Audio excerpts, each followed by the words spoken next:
Bienvenidos a todos, que Dios me los bendiga.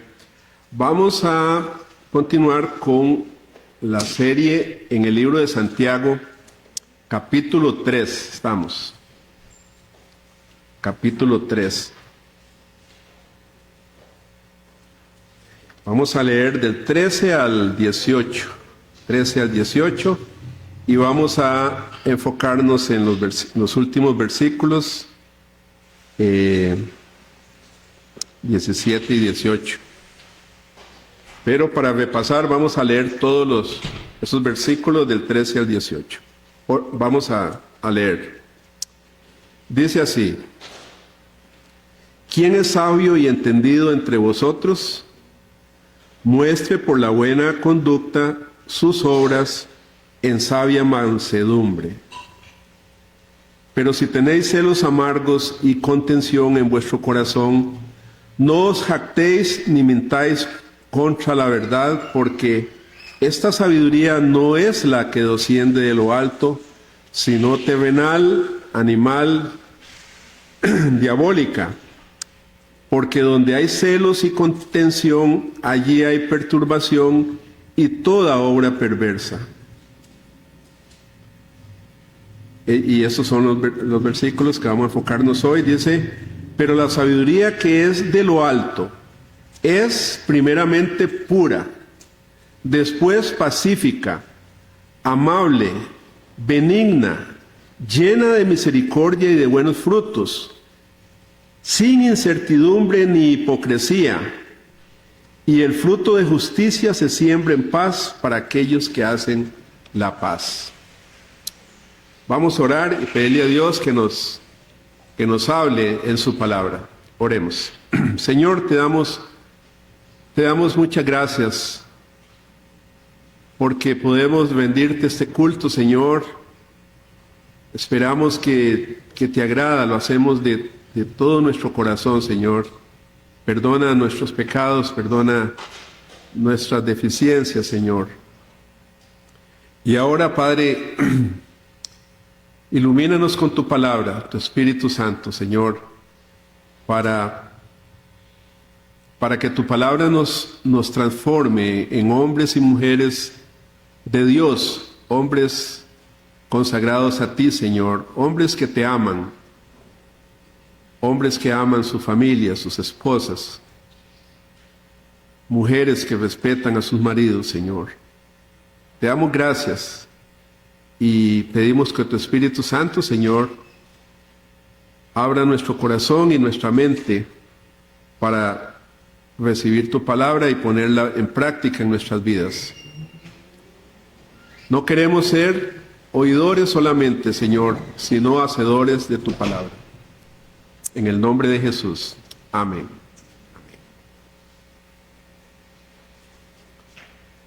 Estamos tratando un tema muy importante en la vida del cristiano, yo diría vital en la vida del cristiano, que es la sabiduría. La sabiduría. ¿Cuántos quieren ser más sabios? ¿Cuántos quieren esa sabiduría de lo alto?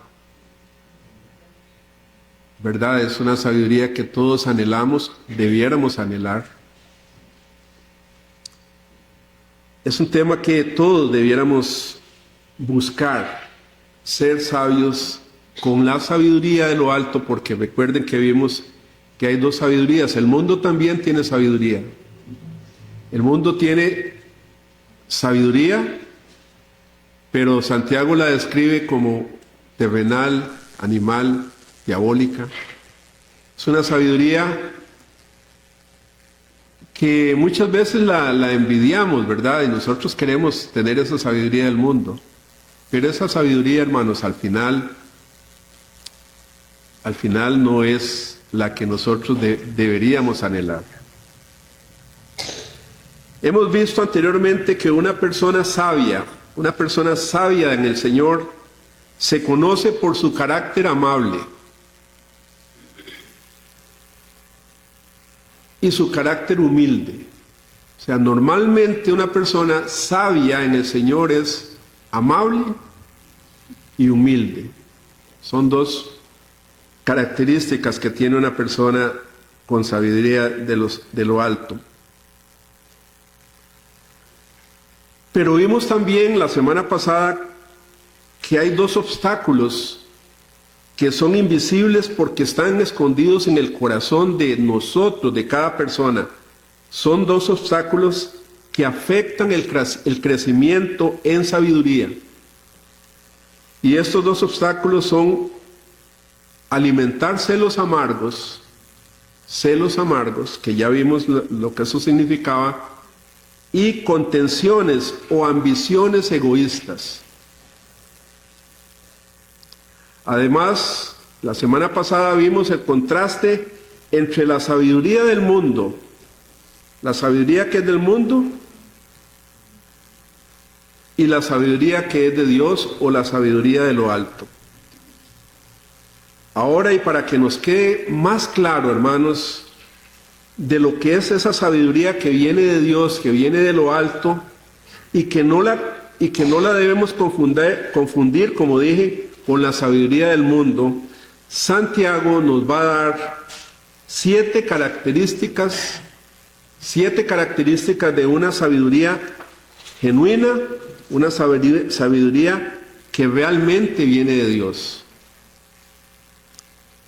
Y a estas 7 características de la sabiduría verdadera también la podríamos describir como 7 maneras de saber si estamos creciendo en la sabiduría de Dios, en la sabiduría de lo alto.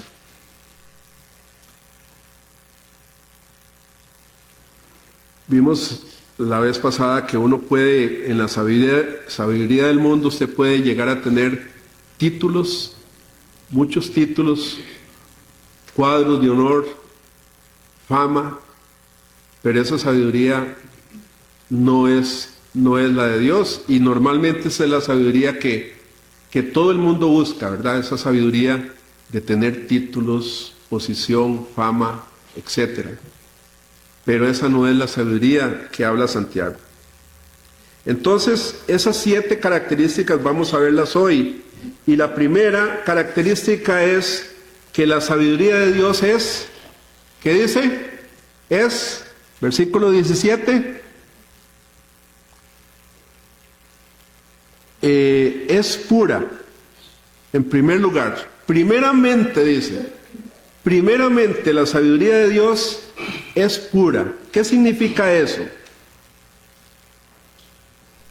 Esta palabra pura, hermanos, es la característica principal de la sabiduría.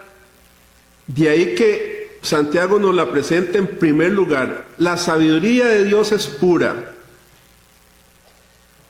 Esta palabra hace referencia a la integridad moral, ¿verdad? Una persona que moralmente es íntegra, y aún vivir en santidad, aún vivir santo.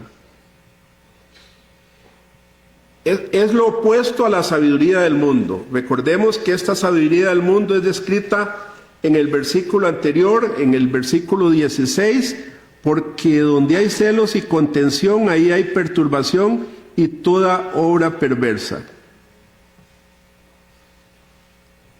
Esta sabiduría del mundo es descrita como perturbación o confusión, toda obra perversa o corrupción. La sabiduría del mundo es criminal, es demoníaca y es depravada. Ahora Santiago nos dice que la sabiduría celestial, hermanos, es primeramente pura, es moralmente limpia, algo puro, algo limpio. Esa palabra pura hace referencia a alguien que se aleja de todo tipo de suciedad. Es pura. Y es como cuando uno se aleja, no sé si alguna vez sacando la basura de unos 3 días se le rompe la bolsa. ¿Cómo huele eso? ¿Verdad? Es como alejarse de un basurero maloliente. Uno no soporta estar ahí, ¿verdad? Uy, qué feo que huele, ¿verdad? Y se tapa la nariz y toda la cosa. Bueno, esa es la idea aquí. Es moralmente limpia. Es una persona que no le gusta la suciedad, no le gusta el pecado. La persona sabia de lo alto, una persona sabia de Dios, aborrece más y más, cada día más el pecado. Y recordemos que el pecado es toda ofensa contra Dios. Toda cosa que usted hace que a Dios no le agrada, eso es un pecado. Y la persona sabia se aleja cada vez más de esos pecados, no le gusta, los aborrece, no abraza el pecado, no lo acoge ni lo promueve, no lo cubre tampoco, no cubre su pecado, no lo tapa, no piensa en el pecado ni se deleita en el pecado. Es una persona pura, no le gusta la suciedad del pecado.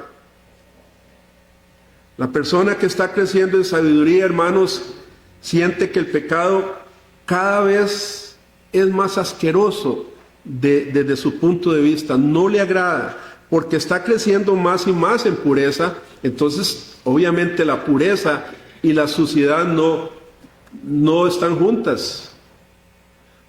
No puede estar juntos el pecado, ¿verdad? Amar el pecado y amar a Dios.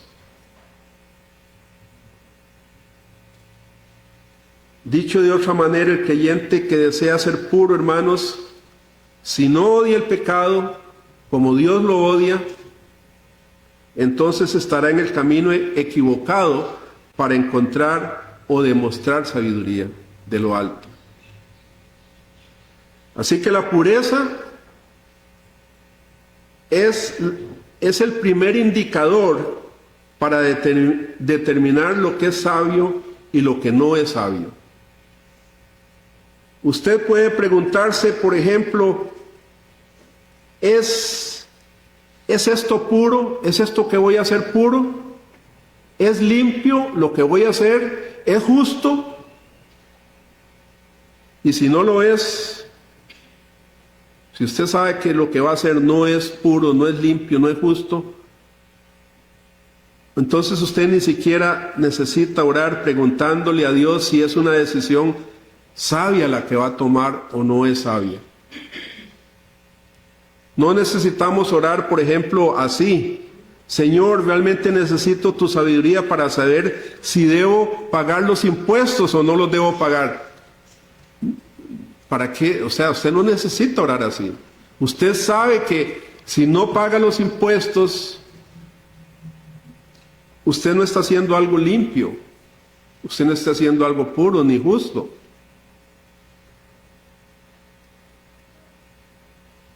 Una persona sabia no necesita preguntarle a Dios si estos actos, por ejemplo, que voy a mencionar, son sabios o no. Ser fiel a la esposa, ser infiel a su esposa, ¿es un acto sabio? Jamás, porque no es puro. Si usted le es infiel a su esposa o a su esposo, es un acto impuro. Entonces usted sabe que no puede hacer eso, no debe hacer eso. Por ejemplo, decir la verdad. Usted dice, bueno, tengo que mentir porque estoy en un aprieto, entonces voy a mentir para salir ¿Eso es ser sabio? No. Eso es ser injusto. O cuidarse de la gula. Los que les gusta la comida más de la cuenta. Y la gula, ustedes saben que la gula es pecado, es un pecado. Ustedes dicen, ustedes no necesitan orar, uy Señor, necesito ser sabio para apartarme de la gula. No, usted sabe que eso no es limpio, no, o sea, eso le va a traer consecuencias a su cuerpo. Usted no necesita pedirle a Dios si es bueno ponerle filtros a la computadora para no ver pornografía, por ejemplo. Usted sabe que eso no es puro. Entonces, en su sabiduría usted dice, no. Usted sabe que debe ser honesto en el trabajo. No le va a decir a Dios, oye, Señor, yo quiero sabiduría para ser honesto en el trabajo. No, usted debe hacerlo. O no copiar en los exámenes a los que están estudiando. Son actos impuros, son actos que no agradan a Dios. Uno nunca necesita decirle a Dios, hermanos, necesito sabiduría para estas cosas. ¿Por qué no? Porque ya sabemos si eso es puro o es pecaminoso. Ya lo sabemos. Entonces, en primer lugar, la sabiduría de Dios es pura.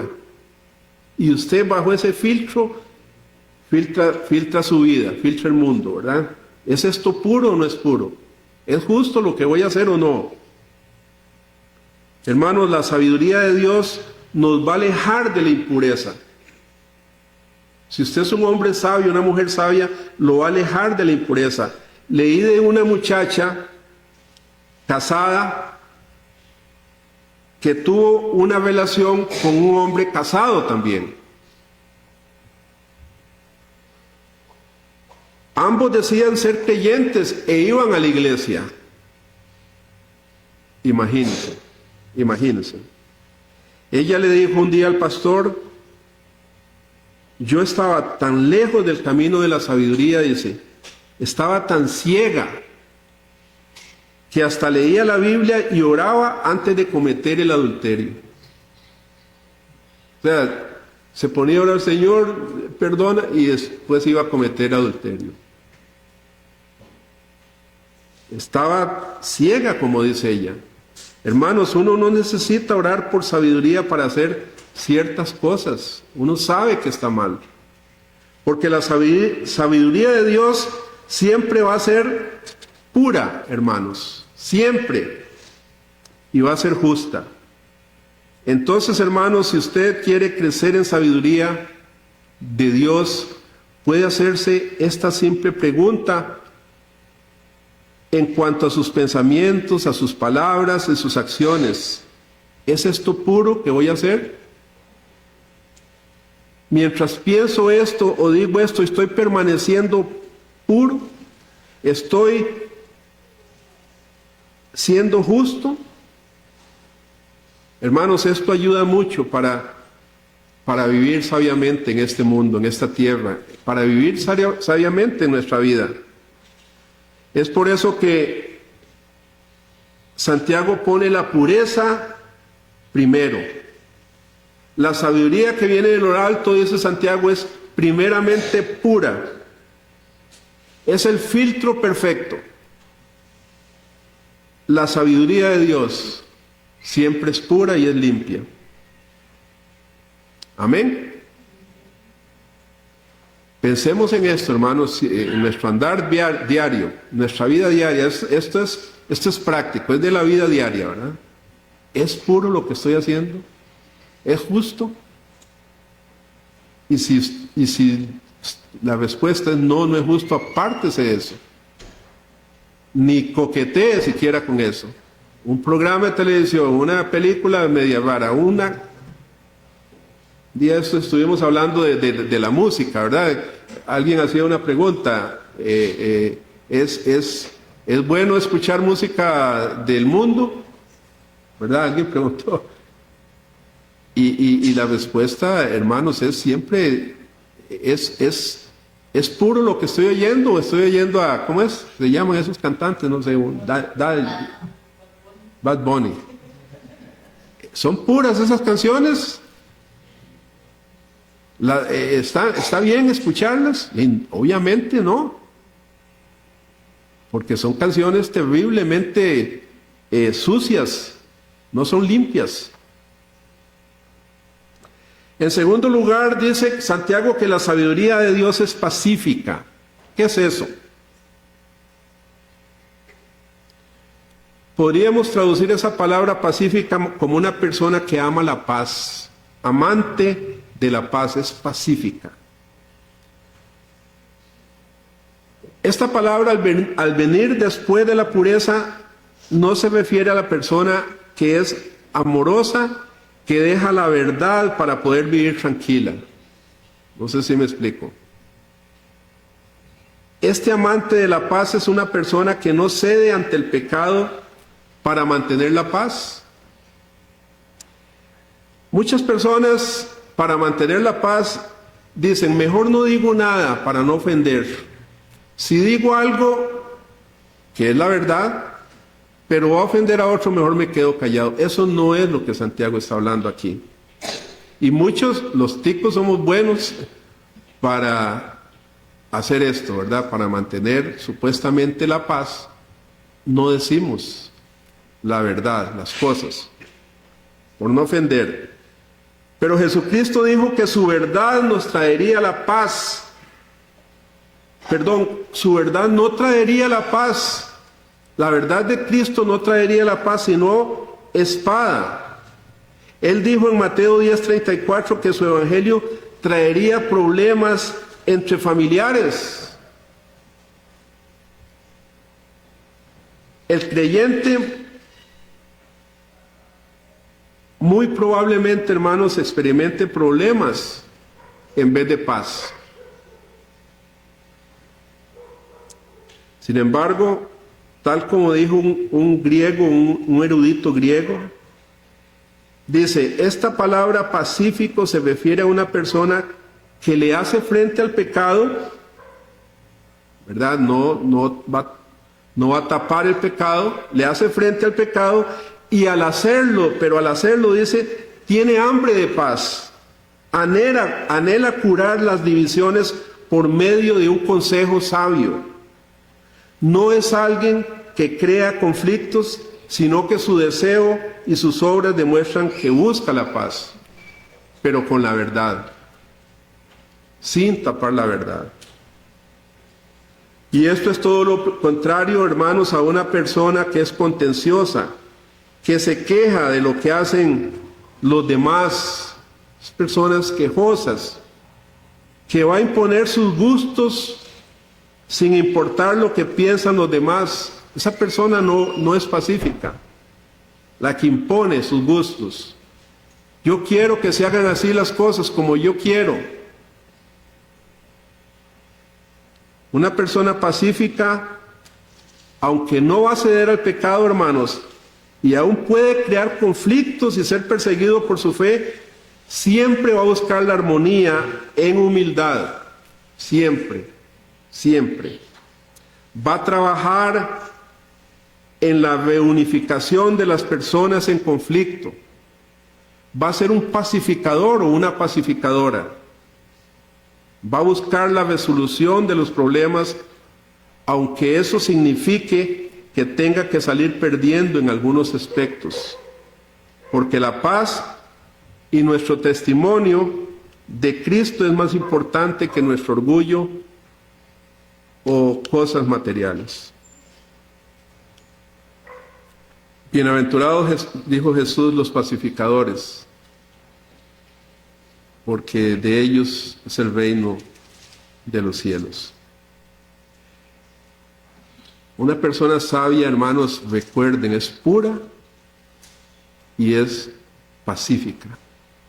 Busca la paz, pero siempre con la verdad.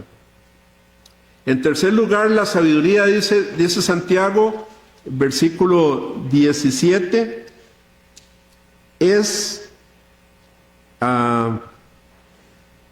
pacífica, amable, es lo que sigue, ¿verdad? Es amable. Esta palabra es una palabra distinta a lo que encontramos en el versículo 13. Leamos el versículo 13. ¿Quién es sabio y entendido entre vosotros? Muestre por la buena conducta sus obras en sabia mansedumbre. En el versículo 13, Santiago se refiere a la mansedumbre de una persona sabia. En este versículo, aquí, en el 13, Santiago usó una palabra que es sinónimo de humildad. ¿verdad? Una persona amable, humilde. La palabra en el versículo 17 se refiere a alguien que sigue confiando en Dios, aun cuando enfrenta injusticia. Aun cuando enfrenta injusticia. Sigue confiando en Dios. El famoso filósofo Platón, griego, ¿verdad?, usó esta palabra para describir a alguien que responde sabiamente ante la pérdida de derechos e intereses personales. Se podría parafrasear esta palabra amable como alguien que cede su lugar a otra persona. Alguien que cede su lugar a otra persona. Como cuando sube una mujer embarazada al bus y otra persona le cede el asiento. Señora, siéntese aquí. A la señora va embarazadita, siéntese aquí. Una costumbre que tristemente se ha estado perdiendo en nuestra sociedad, ¿verdad? Ahora, aunque va a tener gemelos, nadie le da campo, ¿eh? Interesantemente a mí a veces cuando me monto al bus, ¿verdad? Una muchacha se para y me dice, señor, aquí hay una muchacha, ¿verdad? Y yo no me siento así como que estoy tan viejillo, pero la muchacha muy amablemente me cede su asiento. Yo no le voy a decir no gracias. Yo doy gracias y me siento y me pongo a leer el librillo que llevo, ¿verdad? Muchachas amables. Casi nunca había pasado con un varón, ¿verdad? Con un hombre. Siempre son muchachas. Eso nos va a pasar a todos, ¿verdad? A veces a mí, al principio no me gustaba eso, ahora ya. Gracias, muchas gracias. Muy amable, ¿verdad? Muy amable. Entonces, podemos ver un ejemplo de amabilidad, de ceder en Génesis 13, cuando Abraham le dijo a Lot, su sobrino, vea Lot, somos muchos ya, entonces repartámonos la tierra, escoja usted. De veras, yo voy a escoger, dice Lot, sí, escoja. Y Lot, viendo ver cuál era la mejor, ¿verdad? Y por fin agarra el valle del Jordán, que es una tierra riquísima, con ríos y cosas de esas, ¿verdad? El Jordán ahí. Abraham podría haberle dicho, no se abuse, ¿verdad? No, esa no. Pero Abraham cedió, le dijo, escoja usted. Y él escogió. Y Abraham se fue con lo otro. Eso es ceder, hermanos. Ceder muchas veces nuestras cosas. ¿Y qué tal con nosotros? ¿Somos de las personas que ceden algunos derechos? O no, esto es mío y, ¿verdad? O así soy yo y cosas como cuando el esposo quiere ir a un lugar a pasear y la esposa quiere ir a otro lugar. ¿Qué pasa ahí? ¿Qué se hace? ¿Quién cede? Bueno, mi amor, vamos donde usted quiera, estimadamente vamos. O dice, no, yo es que vamos a ir ahí porque yo soy el hombre, ¿no? Yo decido. O el muchacho o la persona cede, normalmente. O la esposa, puede ser que la esposa, bueno, mi amor, vamos donde usted. ¿Quién cede? O uno quiere jugar algo, especialmente con los niños, pasa eso, los muchachos, quiere jugar algo con un amigo o un hermano, y el hermano quiere jugar otra cosa. Eso pasa mucho con Felipe y María Ángel, que los he visto, ¿ah? Uno quiere jugar una cosa, el otro quiere jugar otra. Entonces no juegan. Ninguno cede. ¿Por qué no dice uno, no, ok, María Ángel, juguemos esto que usted quiere? O María Ángel le dice a Felipe, no, ninguno cede. ¿Ah? Y así es con los grandes también. Así somos los grandes también. ¿Sabe usted lo que es ceder, hermano? ¿Es usted amable? Espero que sí. Espero que aprendamos a hacerlo, que seamos amables. La sabiduría de lo alto es pura, es pacífica, es amable. Y Santiago continúa y nos va a dar una cuarta descripción de una persona que busca crecer en sabiduría de lo alto, que es, versículo 17 dice, amable, benigna, benigna. La sabiduría que es de lo alto es primeramente pura, después pacífica, amable y ahora es benigna. Esta palabra se refiere a alguien, hermanos, que es con quien es fácil trabajar. Por ejemplo, una persona benigna es con alguien con quien es fácil trabajar. Es una persona dispuesta a razonar, que no se pone a la defensiva o se enoja cuando no piensan igual a él o a ella.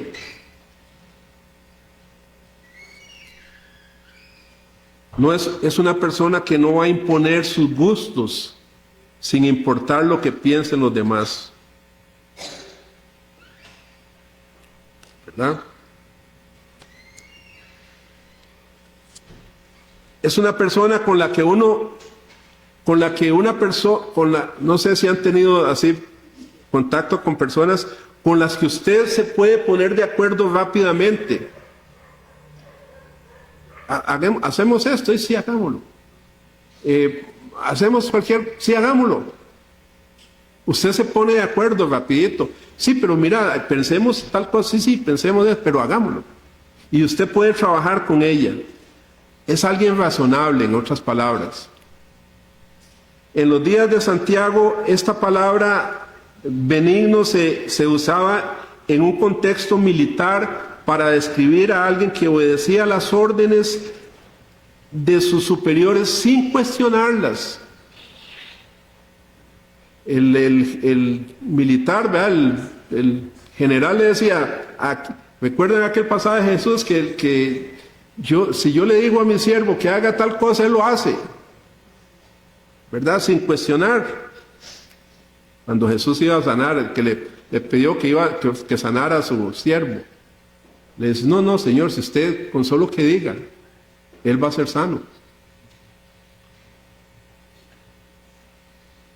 También se usaba para referirse a un niño que se sometía a la voluntad de sus padres. Niños que se sometían a la voluntad de sus padres. Lo opuesto a ser benigno, hermano, sería una persona cabeza dura, una persona terca, una persona cabezona, como decimos.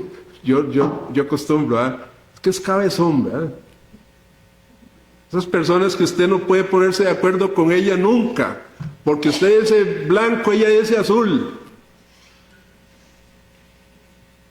Y por más que ustedes, ¿verdad?, le expliquen, no, son tercas, rebeldes ante las autoridades, no se someten a las autoridades que Dios ha puesto, son rebeldes. Es muy fácil reconocer a una persona sabia en este aspecto, hermanos. Y nada más es como volvernos a ver nosotros mismos. ¿Cómo soy yo? ¿Cabezón? ¿O es una persona con la que se puede trabajar? ¿Cedo fácilmente? ¿O soy el que quiere tener siempre la razón? La persona benigna está siempre abierta a la corrección. Es una persona que le gusta más bien que la corrijan, que le digan sus defectos o sus debilidades, para no decir defectos, sus debilidades. Está dispuesta a corregirlos y no anda quejándose de su jefe con los compañeros de trabajo. No se queja, no anda quejándose. Todo el mundo, ese jefe que tengo es terrible con todo el mundo. No, esa persona no va a hacer eso. Una persona benigna. Esta es la persona que cuando le dicen que hizo algo mal, en vez de ofenderse dice, gracias, voy voy a corregir, voy a tratar de corregir, para la próxima vez lo voy a hacer mejor. ¿Ven, hermanos, una persona benigna? Una persona sabia. Entonces, hermanos, la pregunta es, ¿se ofende usted fácilmente? ¿Con cualquier cosita usted se ofende? Y si no está seguro, pregúntele a las personas de su confianza. Mira, porque el corazón de nosotros es engañoso. Nos autoengañamos fácilmente.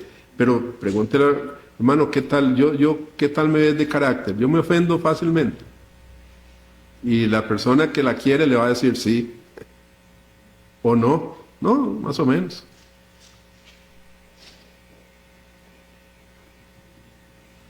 Tome en cuenta las ideas, es una persona benigna, tome en cuenta las ideas y pensamientos de los demás, aunque se opongan a los suyos.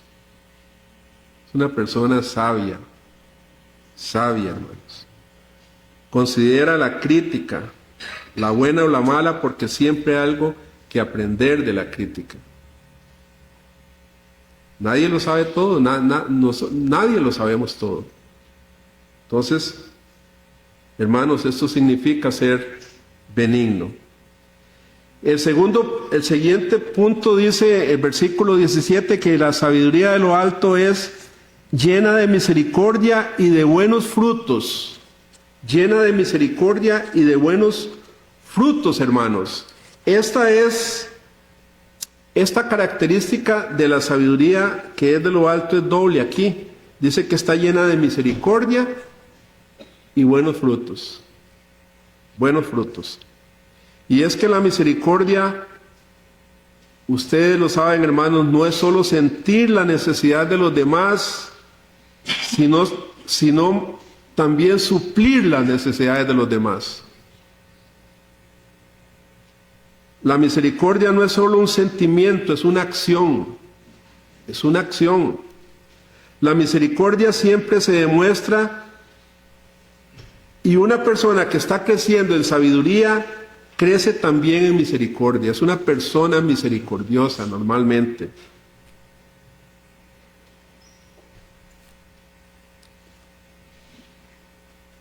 La sabiduría del mundo quiere recibir misericordia, pero no entregar misericordia.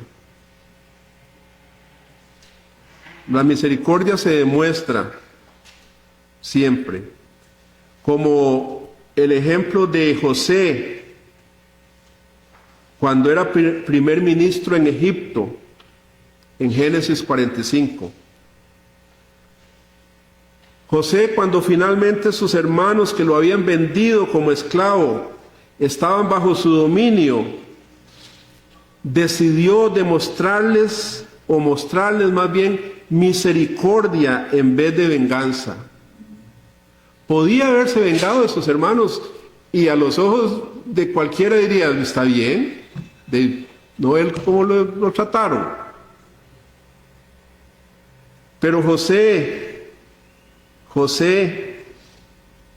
que era sabio en el Señor, mostró misericordia a sus hermanos. Decidió mostrarles misericordia en vez de venganza. Y les dijo, tranquilos, todo esto estaba bajo el control de Dios. Lo que ustedes hicieron estaba bajo el control del Señor. Hermanos, la sabiduría de este mundo no muestra misericordia alguna. Es terrible la sabiduría de este mundo. La sabiduría del mundo dice yo primero siempre, ¿verdad? Después los demás, yo primero, no muestra misericordia. Y ustedes han visto en sus trabajos, si hay personas que si tienen que ascender y pasarle por encima, cualquiera lo hace, sin ningún problema, porque ellos no tienen misericordia, o ellas. La sabiduría del mundo no muestra misericordia. La sabiduría de Dios sí es misericordiosa. De hecho, es el Evangelio. Es el Evangelio. Es el Evangelio de misericordia. Porque Cristo nos salvó según su misericordia, como dice Tito 2:5, dice, nos salvó no por obras de justicia que nosotros hubiéramos hecho, sino por misericordia. Él nos salvó por misericordia. Y también porque Dios es rico en misericordia, como leemos en Efesios 2:4, pero Dios, que es rico en misericordia, nos salvó. Entonces, cuando el Señor trae a su vida una situación, hermanos, en la que usted puede mostrar misericordia, ¿qué va a hacer? ¿Qué va a hacer? Simplemente muestra algo de simpatía diciendo, pobrecito, qué difícil situación la que está pasando, qué triste lo que está pasando. Y se da la vuelta para seguir con su vida, no hace nada. Ay, sí, pobrecito, la gente en Ucrania, pobrecitos. Pero eso es como un pensamiento así, y después se le olvidó. Nunca ora por ellos, por lo menos. Hay gente que está pidiendo hasta donaciones. La misericordia siempre hace algo. Siempre la misericordia y las buenas obras van juntas. Entonces, hermanos, la misericordia, como dice Santiago, siempre va acompañada de buenos frutos. En sexto lugar, dice el versículo 17, es benigna, llena de misericordia y de buenos frutos, sin incertidumbre sin incertidumbre. La sabiduría de lo alto es sin incertidumbre. ¿Qué significa esto? Santiago aquí no se está refiriendo a una persona que es ¿verdad?, obstinada o terca. Más bien esa palabra se refiere a una persona inamovible, o sea, que no se mueve en lo que se refiere a sus principios. Es sin incertidumbre. En otras palabras, usted se ha comprometido con Cristo y no le va a fallar. Yo soy cristiano y no quiero fallarle a mi Señor. No importa cómo sean las pruebas, usted está decidido o decidida a seguir inamovible, no se mueve en su fe. Por más que vengan los vientos y todo lo que se vengan encima.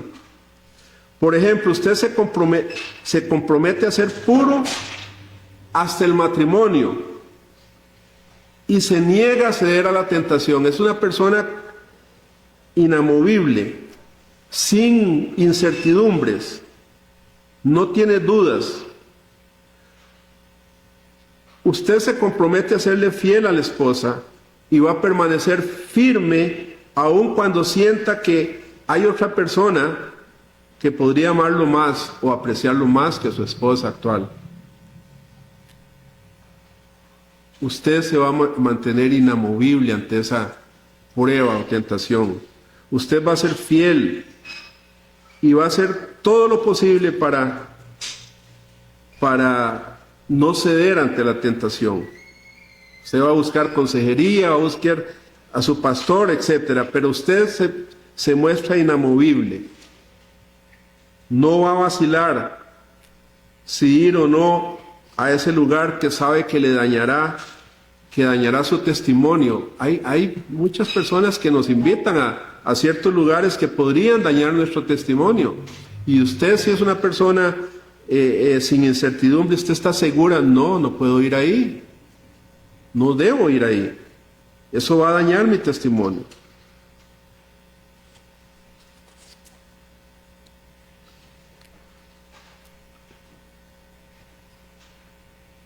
Cuando le inviten a esas cosas o cuando le animen o cuando le molestan, su respuesta siempre va, o más bien su respuesta nunca va a cambiar. No, una persona firme. Usted le va a dar, una persona sin incertidumbre o inamovible le va a dar prioridad a su relación con Dios, al estudio de la palabra, a la oración, a la comunión con los hermanos, aunque la presión de sus amigos, aunque la presión de su familia, compañeros de trabajo o la sociedad, hermanos, lo tienten a hacer otra cosa. Usted permanece inamovible. Hermanos, lo más sabio que uno puede hacer con su vida es comprometerse con Cristo cada día, todos los días. Señor, aquí estoy, heme aquí. Quiero ser firme en mis convicciones. De modo que cuando usted se enfrente al mundo no va a tener que decidir de qué lado está. No, yo soy cristiano. Yo soy de Cristo. Yo no estoy en esa incertidumbre. Hoy sí, me voy para allá o me voy para acá. No, está firme. Es una persona que tiene convicciones firmes. Y Cristo es su prioridad. No va a vacilar de un lado a otro. Usted, una persona que no tiene, que es inamovible, está seguro y convencido. Y cuando fracasa, que puede ser que fracasemos, confiesa su pecado y se levanta de nuevo. Uy, perdóname, Señor. Y por último, la sabiduría de lo alto es sin hipocresía. La última característica es esta, que vemos en el versículo 17. La palabra griega hipócrites, creo que se pronuncia así. Hipócrites es parecida al griego, al español. Hipócrita, hipócrites. Esa palabra se refiere a un actor, a alguien que usa una máscara.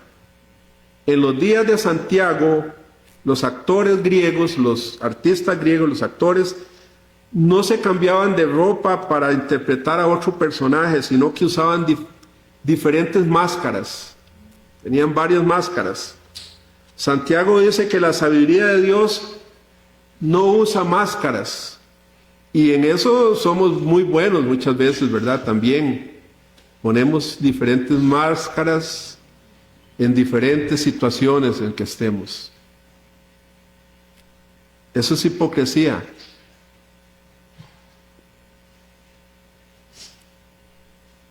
No hay lugar para disimular en la vida de un creyente que busca madurar. No hay lugar. Y finalmente notemos lo que Santiago dice en el versículo 18. Dice, voy a volver a leerlo, y el fruto de justicia se siembra en paz para aquellos que hacen la paz. ¿Qué significa esto? El fruto de justicia se siembra en paz para aquellos que hacen la paz. Santiago aquí está diciendo, hermanos, que si usted siembra las semillas de sabiduría, obtendrá la cosecha y el fruto adecuado. Una cosecha de justicia y paz con Dios, con otras personas y con su propia conciencia, con usted mismo. Santiago dice, si usted quiere ese tipo de fruto, ese tipo de cosecha, primero tiene que sembrar ese tipo de semillas.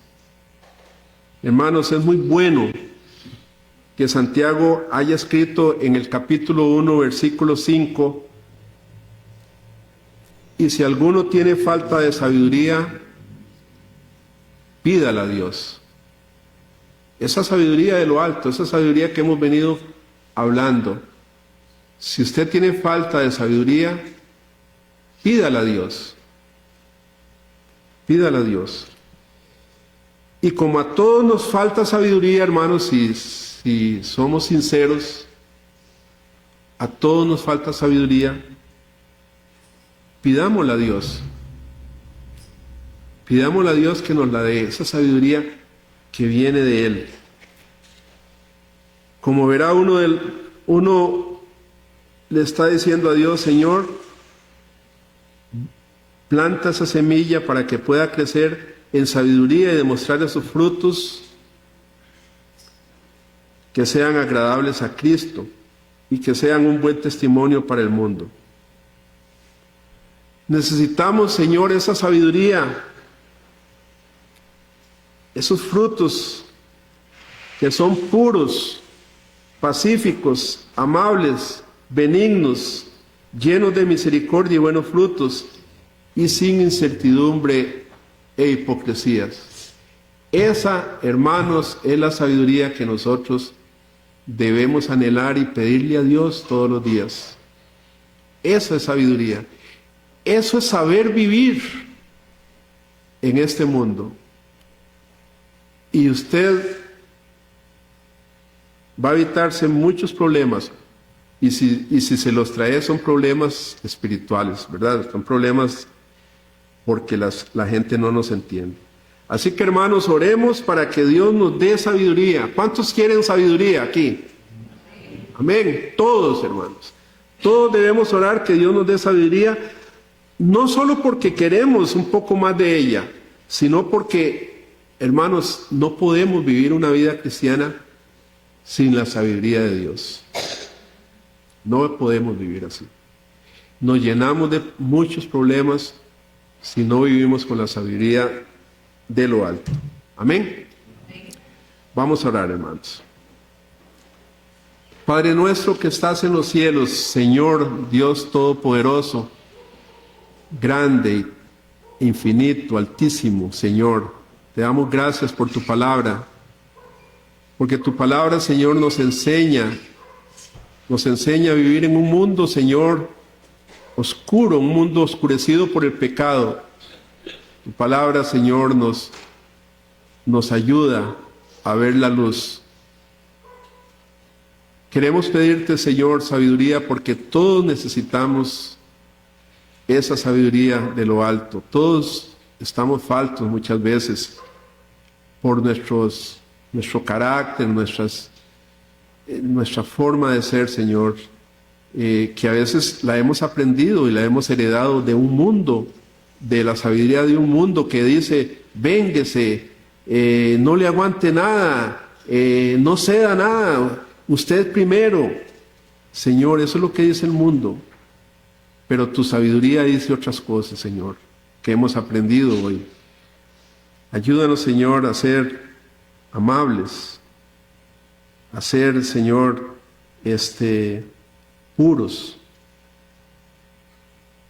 a ser justos, Señor. Ayúdanos a ser pacíficos, benignos. Ayúdanos, Señor, a ser misericordiosos y llevar buenos frutos. Y apártanos de la hipocresía, Señor, de ponernos máscaras para vivir en este mundo. Padre, muchas gracias.